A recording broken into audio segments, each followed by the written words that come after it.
함께 보셔야 할 말씀은 신약성경 마태복음 3장 16절 17절입니다. 마태복음 3장 16절 17절입니다.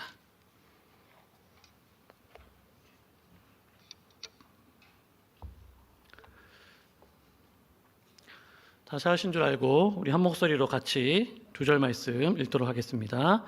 시작. 예수께서 세례를 받으시고 곧 물에서 올라오실새 하늘이 열리고 하나님의 성령이 비둘기같이 내려 자기 위에 임하심을 보시더니 하늘로부터 소리가 있어 말씀하시되 이는 내 사랑하는 아들이요 내 기뻐하는 자라 하시니라. 아멘. 오늘은 삼위일체 하나님을 믿습니다 라는 제목으로 하나님의 말씀을 함께 나누도록 하겠습니다. 우리 좌우에 계신 분들 바라보시며 한번 인사하겠습니다. 사랑하고 축복합니다.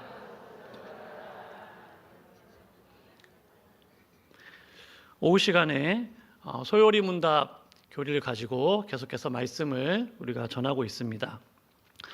소요리 문답은 영국에서 작성된 요리 문답인데요. 1646년에 영국 의회에 의해서 목회자들과 신학자들이 모여서 성경의 핵심 교리가 무엇인지를 잘 정리해 놓은 그러한 문답입니다.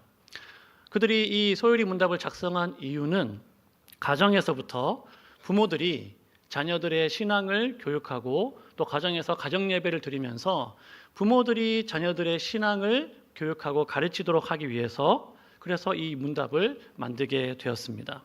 당시의 영국 교회는 교회 안에 성경에 대한 잘못된 가르침 그리고 이단의 사상들로 인하여서 혼란을 겪고 또 성경적인 교회 또 신앙의 토대가 흔들리고 있는 그러한 상황이었습니다. 그래서 의회는 가정에서부터 참된 신앙 교육이 이루어져야 영국이 하나님 앞에 바로 설 수 있을 것이다 이렇게 생각을 하고 가정에서부터 부모들이 바르게 성경을 가르치는 그런 목적을 가지고 이 소요리 문답을 작성하게 된 것이죠. 그로부터 약 400년 가까이 지났지만 이 소요리 문답이 오늘날에도 여전히 많은 믿는 사람들에게 유효하고 유익한 것은 오늘날 우리 교회 또 우리 사회를 돌아보면 여전히 우리 시대에도 성경에 대한 잘못된 가르침과 이단 사상과 사이비로 인하여 많은 사람들을 혼란하게 만들고 교회를 어렵게 만드는 일들이 생기고 있기 때문입니다. 여호와의 증인이라든지 신천지라든지 통일교라든지 구원파라든지 하나님의 교회라든지 몰몬교라든지 이러한 이단들이 한국 사회 안에 많이 세를 펼치고 있죠. 그리고 더 많은 사람들이 그 이단에 넘어가고 있습니다. 같은 하나님의 말씀을 믿고 성경을 말하고 성경이 하나님에 대해서 이야기하지만 내가 믿고 있는 하나님이 또 내가 믿고 있는 이 기독교 신앙이 그들의 것과 무엇이 다른가 거기에 대해서 정확하게 알고 있지 못하다면 그러한 잘못된 가르침에 미혹되거나 또 흔들려서 결국은 그들의 꿰매에 빠질 수밖에 없는 현실이 오늘 우리가 살아가고 있는 시대다라는 것입니다. 소요리 문답은 총 107개의 질문과 그에 대한 대답으로 이루어져 있는데 그 핵심 내용을 한마디로 이야기해 보세요 라고 한다면 하나님께서는 어떻게 구원의 은혜를 베푸시고 그리고 구원받은 자는 어떻게 삶을 살아가야 되는가 여기에 대해서 이 성경의 진리를 가지고 대답을 해주고 있습니다. 오늘은 그 가운데 5번과 6번 질문에 대해서 함께 생각해보고 은혜를 받고자 합니다. 소요리 문답 5번 질문인데요. 우리 자막 한번 띄워주실까요? 하나님 한 분 외에 다른 하나님이 계십니까? 라고 묻습니다. 거기에 대한 대답은 뭘까요? 한번 읽어볼까요? 시작!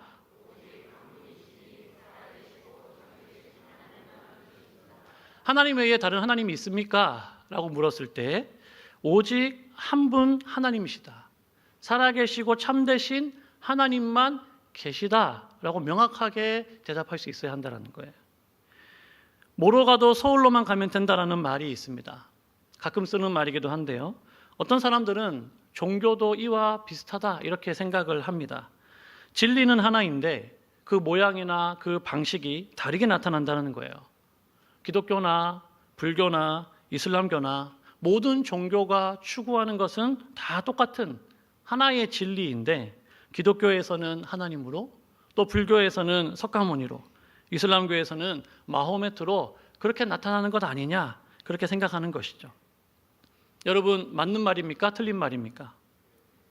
뭐로 가도 서울로만 가면 된다. 우리가 서울을 찾아갈 때에는 기차 타고 가든지 비행기 타고 가든지 운전해서 가든지 어떤 길로 가든지 서울로 찾아가면 됩니다.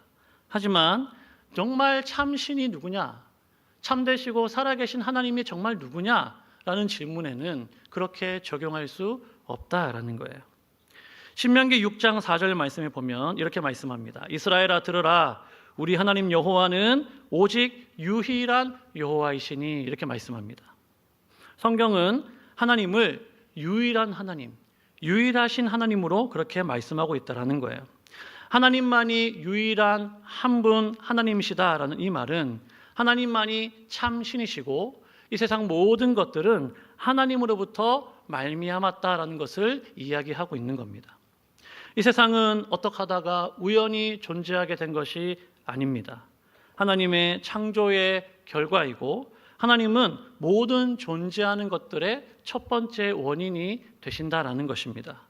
따라서 하나님 외에 다른 신이 존재할 수 없고 하나님 아닌 다른 신들은 모두 거짓신이고 우상이다라고 말할 수 있습니다. 로마서 11장 36절 말씀은 이렇게 말합니다. 이는 만물이 주에게서 나오고 주로 말미암고 주에게로 돌아감이라. 그에게 영광이 세세에 있을지어다. 아멘. 만물이 하나님으로부터 나오고 하나님으로부터 말미암고 하나님으로 돌아간다라고 말씀하고 있다라는 거예요.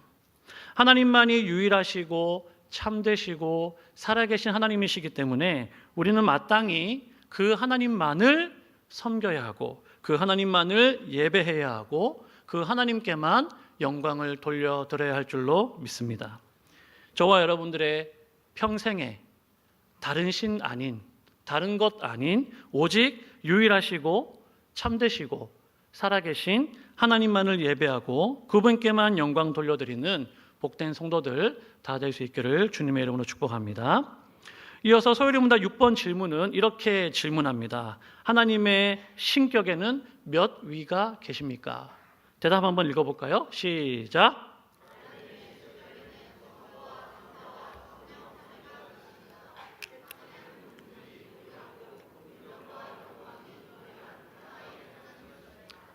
아멘. 하나님의 신격에는 성부와 성자와 성령이 계신데 그 3위는 본질이 동일하고 능력과 영광이 동일한 하나의 하나님이시다, 이렇게 말씀하고 있어요. 말이 좀 어려운 것 같지만 쉽게 얘기하면 하나님은 삼위일체의 하나님이시다라고 이야기하는 거예요.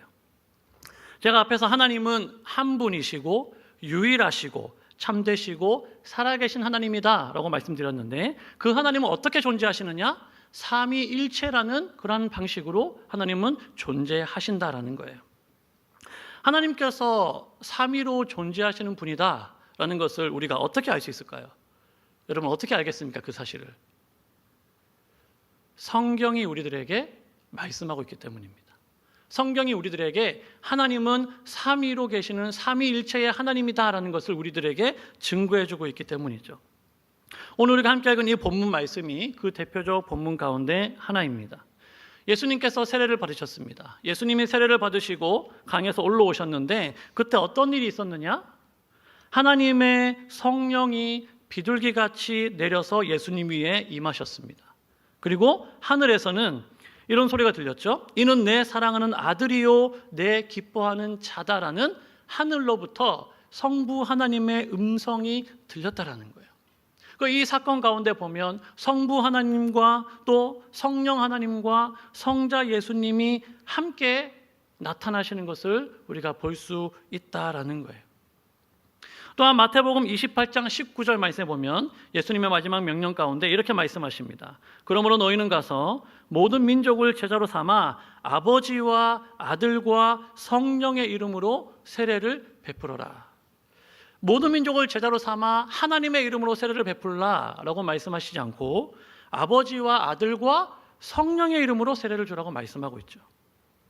또 고린도후서 13장 13절 말씀에 보면 주 예수 그리스도의 은혜와 하나님의 사랑과 성령의 교통하심이 너희 무리와 함께 있을지어다.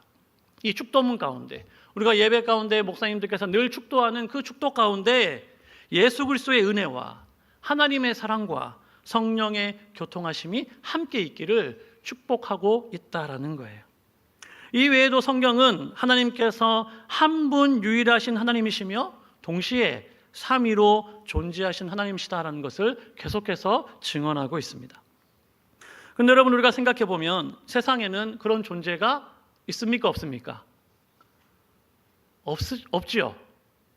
하나인데 동시에 세 분, 그리고 각각 존재하시는 세 분이 동시에 완전한 하나를 이루는 존재가 이 세상에는 없다라는 거예요. 그래서 기독교 역사를 보면 이 삼위일체 교리에 대해서 이것을 이해하려고 인간의 수준으로 억지로 이해하려고 시도하다 보니까 당연히 많은 이단들이 생겨나게 되는 것이죠. 그 대표적 이단이 바로 양태론이라고 불려지는 이단입니다.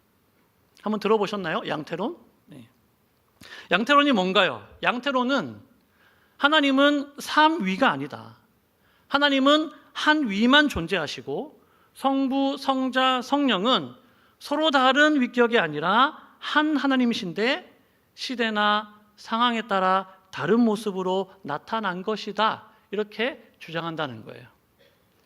그래서 구약에서는 하나님은 성부 하나님, 그리고 복음서에서는 성자 예수님, 그리고 교회 시대에는 성령 하나님으로 그렇게 같은 하나님인데 시대와 구분의 장소에 따라서 다른 모습으로 불려지고 다른 모습으로 나타났다라는 거예요. 마치 이와 같습니다. 제가 지금 설교를 하고 있잖아요. 제가 교회에서는 뭐라고 불립니까? 저를 부를 때 박종원 이렇게 부르는 사람은 없잖아요. 대부분 목사님 이렇게 부르잖아요. 가정에 돌아가면 아이들이 저에게 뭐라고 부릅니까? 아빠라고 부릅니다. 목사님 이렇게 부르는 홀리한 우리 아이는 없는 것 같아요. 아빠 이렇게 부릅니다. 제가 어머니를 뵈러 갑니다. 어머니를 뵈러 가면 어머니는 저를 뭐라고 부르나요? 아들이라고 부르죠. 같은 사람인데 교회에서는 목사님, 집에 가면 아빠가 되고 어머니 뵈러 가면 아들 되는 거예요. 그렇게 설명하는 것이죠. 상황과 시대에 따라 시간에 따라 다르게 불려지고 다른 모습으로 나타난다. 이게 양태론이에요. 근데 이게 잘못된 거라는 거예요. 매우 그럴싸한 설명이지만 이것은 성경에서 말씀하고 있는 삼위일체의 하나님이 아닙니다. 삼위일체 하나님을 인간의 이성으로 억지로 끌어내리려는 시도에서 나온 잘못된 결과, 심각한 이단적인 가르침이죠. 만약 누군가가 하나님에 대해서 이런 식으로 설명한다면 참 그럴싸하게 들리지만 저건 잘못된 거다, 저건 이단적인 가르침이다라고 말해 주어야 한다는 거예요. 삼위일체의 교리는 죄로 오염되어져 있는 저와 여러분들의 이성으로는, 저와 여러분들의 지식으로는 이 하나님의 삼위일체의 존재를 완벽하게 이해할 수 없는 신비다라는 것을 기억하시기 바랍니다. 삼위일체는 우리의 이성으로 완벽하게 이해할 수 있는 교리가 아닙니다. 여러분, 신비는 어떻게 해야 될까요? 그냥 신비로 남겨두면 돼요. 이건 신비한 거구나. 그걸 자꾸 파헤치려 가다 보면 잘못된 방향으로 가는 거예요. 신비는 신비로 남겨둬야 합니다. 우리는 하나님께 대하여 성경이 우리들에게 계시하는 것만큼만 알 수 있는 거예요. 그리고 그 계시한 것을 믿음으로 우리는 받아들이는 것이죠. 내가 이해가 되기 때문에 받아들이는 것이 아니라 하나님의 말씀이 그렇게 말씀하고 있고 그렇게 우리에게 계시하고 있기 때문에 하나님은 이런 하나님이구나, 그 하나님을 믿고 우리는 믿음으로 받아들이는 것이죠. 성경은 삼위 하나님의 존재에 대해서 하나님이 어떻게, 또 하나님이 왜 그렇게 존재하시는가에 대해서는 설명하지 않습니다. 성경은 하나님은 한 분 하나님이시고 참되시고 살아계시고 삼위일체의 신비 가운데 계시는 하나님이시기 때문에 너희는 그 하나님을 경배해야 하고 그 하나님께 영광을 돌려드려야 하고 그 하나님의 말씀 앞에 순종하며 나아가야 할 것을 우리들에게 말씀하고 있다라는 것입니다. 특별히 삼위일체의 교리는 우리의 구원을 이해하는 데 있어서 하나님께서 어떤 방식으로 일하는가를 우리들에게 보여줍니다. 성부 하나님께서는 만세 전부터 우리를 구원할 계획과 작정을 세우십니다. 그리고 성자 하나님께서는 친히 사람이 되셔서 이 땅 가운데 오시고 십자가 위에서 죽으심으로 그 성부 하나님의 구원의 계획을 그 몸으로 이루어 가시죠. 또한 성령 하나님은 성자가 십자가에서 이루신 그 구원의 은혜가 믿는 자들에게 실제적으로 역사하고 적용되고 구원으로 나타나도록, 그리고 그 구원받은 자가 끝까지 그 구원의 일을 이루어갈 수 있도록 돌보시고 인도하시는 역할들을 성령 하나님이 감당하신다는 거예요. 그래서 우리가 구원받는 것은 어떻게 하다가 우연히 그냥 되는 것이 아니라 한 영혼이 구원받는 그 일은 아주 놀랍고 아주 신비한 삼위 하나님의 역사하심의 결과다라는 것이죠. 구원은 삼위 하나님의 사역과 협력에 의해서 이루어진 놀랍고 신비한 일이고, 저와 여러분들은 그 하나님의 일하심의 결과로 구원을 얻게 된 줄로 믿습니다. 여기서 중요한 점은 이 세 위격의 하나님이 마치 하나의 팀처럼 일하고 계신다는 거예요. 성부 하나님께서 구원을 계획하시고 세상을 창조하실 그때에 성자 예수님과 성령 하나님도 그곳에 함께 계셨습니다.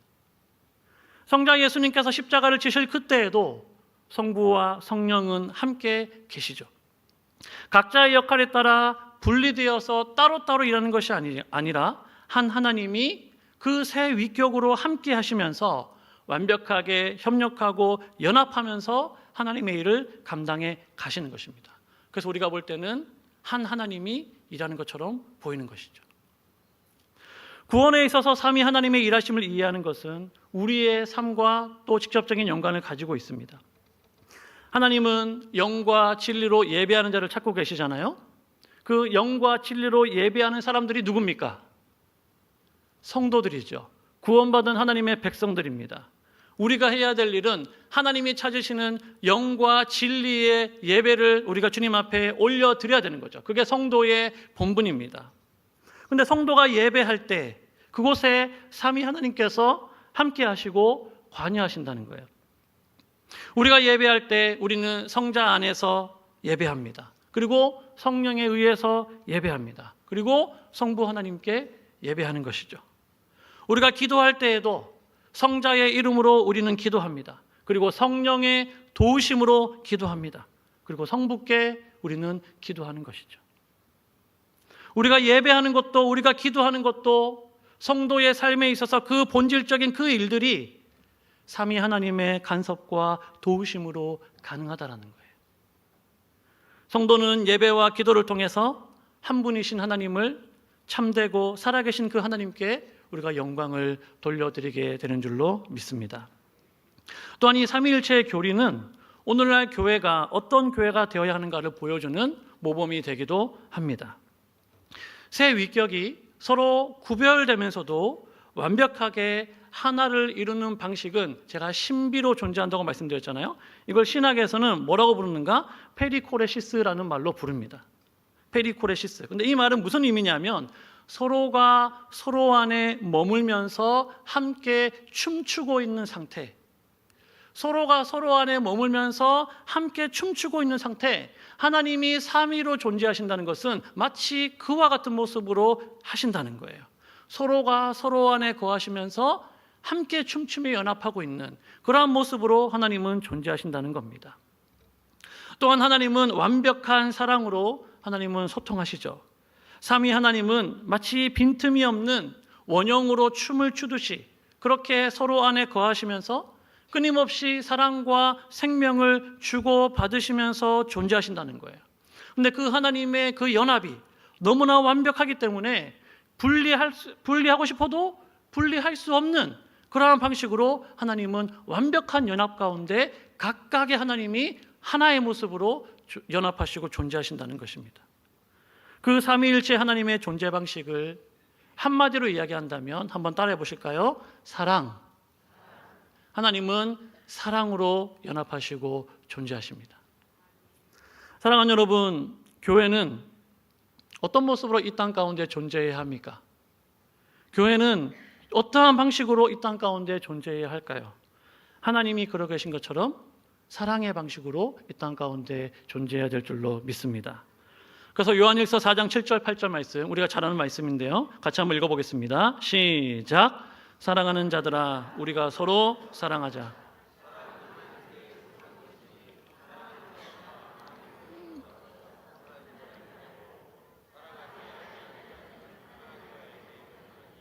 이는 하나님은 사랑이심이라. 아멘. 하나님은 사랑이십니다. 하나님이 사랑이시기 때문에 삼위일체 하나님께서는 사랑에 나는 방식으로 서로 연합하시고 완전한 하나가 되시는 것이죠. 그분의 몸된 교회도 그와 같은 방식으로 연합하고 사랑으로 하나 되는 그런 공동체가 되어야 될 줄로 믿습니다. 그렇게 사랑하는 교회가 될 때 하나님으로부터 나서 하나님을 알고 하나님을 사랑하는 참된 교회다라고 불릴 수 있을 것입니다. 이어지는 요한일서 4장 12절 말씀은 이렇게 말씀합니다. 어느 때나 하나님을 본 사람이 없으되 만일 우리가 서로 사랑하면 하나님이 우리 안에 거하시고 그의 사랑이 우리 안에 온전히 이루어지느니라. 아멘. 세상 많은 사람들이 물어봅니다. 하나님 어디 계시냐? 하나님 계시면 나한테 좀 보여줘봐. 하나님을 보이다라고 이야기합니다. 교회가 그들을 향하여 하나님은 살아계십니다. 하나님은 정말로 존재하십니다. 하나님은 사랑이십니다. 하나님이 당신을 사랑하십니다 라고 이야기하고 외쳐야 하지만 말로만 전하는 것은 부족한 것을 이야기하고 있죠. 어느 누구도 하나님을 본 사람이 없지만 삼위 하나님께서 완전한 사랑으로 완전한 연합을 이루고 계시듯이 교회가 그렇게 서로 사랑하고 그렇게 사랑이라는 방식으로 연합하고 그렇게 하나 되기를 힘쓰는 그곳에 하나님께서 임재하신다는 거예요. 그곳에서 살아계신 하나님, 하나님은 정말로 살아계시는구나. 그 사랑의 연합 가운데 하나님의 살아계심을 경험하는 신비한 은혜가 교회를 통하여 세상 가운데 나타나야 될 줄로 믿습니다. 이제 말씀을 마무리하겠습니다. 여러분, 우리가 믿는 하나님이 어떤 하나님인가를 잘 알아야 합니다. 오늘 말씀을 통하여 삼위일체 하나님, 그 하나님을 깊이 마음에 새길 수 있기를 바랍니다. 우리는 오직 한 분 되시고 참되시고 살아계신 하나님을 믿습니다. 우리는 성부와 성자와 성령 하나님을 믿고 삼위 하나님께서는 본질과 능력과 영광의 동일한 영광 가운데 존재하시는 하나님이심을 또한 우리는 믿습니다. 그 하나님께서 사랑으로 하나 되고 연합되어 계시듯이 우리도 서로 사랑하고 연합하며 그렇게 살아계신 하나님의 임재를 경험하는 복된 공동체가 될 수 있기를 바랍니다. 그래서 사람의 눈으로 하나님을 보여주는 것이 아니라 그 사랑의 교제 가운데 임재하시고 함께하시는 하나님을 경험하도록 만들어주는 살아있는 교회, 참된 복된 우리 성실교회 될 수 있기를 주님의 이름으로 축복합니다. 기도하겠습니다.